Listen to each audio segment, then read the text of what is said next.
आप hall of fame की बात करते हैं, ये यूनिवर्सिटी में स्थित है।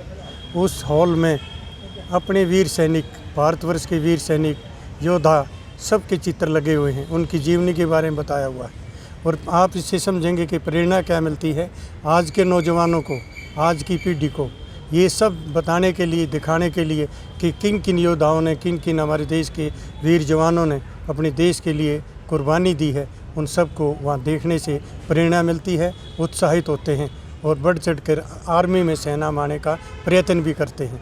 तो हम चाहते हैं कि सरकार उसके लिए जो रखरखाव कर रही है, हमारा सरकार से एक अनुरोध और है कि जिस दिन भी उसका कार्यक्रम होता है बड़े जोर शोर से वो कार्यक्रम किया जाए और उन शहीदों को दिन प्रतिदिन याद किया जाए। ये क्लियर लिखा हुआ है कि शहीदों की चिताओं पर लगेंगे हर वर्ष मेले, वतन पे मरने वालों का यही बाकी निशा होगा।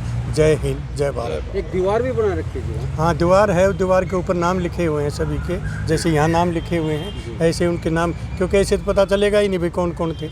हो सकता है कोई परिवार का बच्चा भी देख ले उसको कि हमारे दादाजी, हमारे पिताजी इसमें शहीद हुए थे, उनको भी इससे प्रेरणा मिलती है। क्योंकि जब तक कोई चीज़ राइटिंग में नहीं है तो वो देखी नहीं जा सकती, एक बार लिखा हुआ देखना बहुत महत्वपूर्ण होता है। इसलिए वो दीवार पर सबके नाम लिखे, अंदर चित्र बनाए हुए हैं। आज़ादी है असल नतीजा वीरों की कुर्बानी का। ये जो आज़ादी है ये वीरों की कुर्बानी का नतीजा है। जो आज हम इसमें खड़े हैं, खुले वातावरण में खड़े हैं, ये उनकी वजह से खड़े हैं।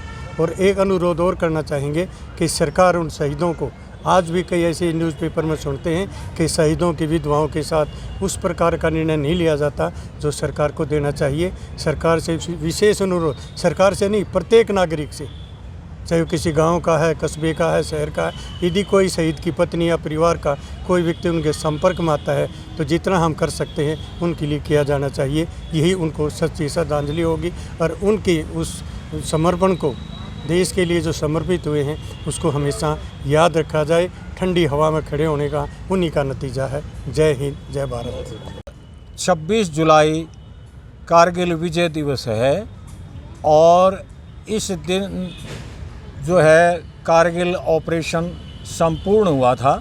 वो एक लिमिटेड वार था, पूरे बॉर्डर नहीं खुले थे उसमें, और वो केवल कारगिल और द्रास के क्षेत्र में लड़ा गया था। उस समय परिस्थितियाँ ऐसी थी कि दुश्मन जब ऊंचे स्थानों पर बैठा हुआ था और नीचे से हमारी जो सेनाएं जा रही थी ऊपर की तरफ, उसमें उनको काफ़ी हानि उठानी पड़ी। इस लड़ाई में जितनी भी पहले लड़ाइयाँ हुई थी, 1948 की, 1962 की, 1965 की, 1971 की, उन सब से ज़्यादा कैजुअल्टियाँ हुई। हमारे 527 जो है बहादुर सैनिक देश की आन बान शान के लिए कुर्बान हुए और 1323 के लगभग घायल हुए गंभीर रूप से, और बहुत बड़ी धन और माल की हानि हुई। उधर दुश्मन का भी काफ़ी नुकसान हुआ उसमें, और उन्होंने जिस अनैतिक तरीके से उस क्षेत्र को कब्जा रखा था, हमारी सेनाओं ने उसको छुड़वा करके ही दम लिया।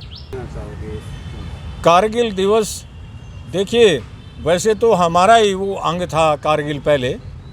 पाकिस्तान की सेनाओं ने और जो दूसरे आतंकवादी ग्रुप थे उन्होंने धोखे से वहाँ कब्जा किया हुआ था। हमारे सैनिकों ने लगभग जून जुलाई में जो है 2 महीने लगातार ये लड़ाई चली है और उसमें अंत में विजय हासिल की। ये हमारे सैनिकों का अदम्य साहस था कि कठिन परिस्थितियों में उन्होंने देश की आन बान शान के लिए अपने प्राण न्यौछावर करते हुए देश के उस क्षेत्र को खाली करवाया जो बहुत ही दुर्गम और ऊंचाइयों पर था।